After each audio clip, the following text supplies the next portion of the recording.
Inner Journeys, Part 4. If time was invented for human needs, why do we assume it existed before our birth?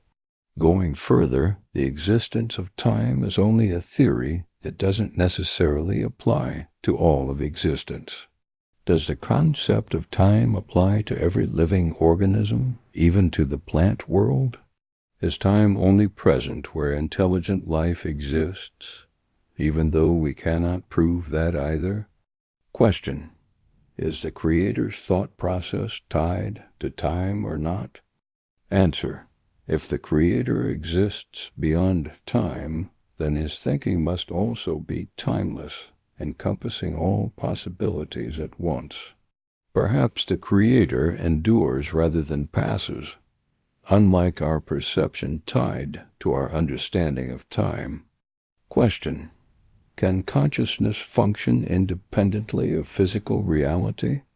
Answer: consciousness may be the foundation of reality and not require a material carrier, although in our perception it appears tied to the physical body. It is hard to prove the existence of something that cannot be located.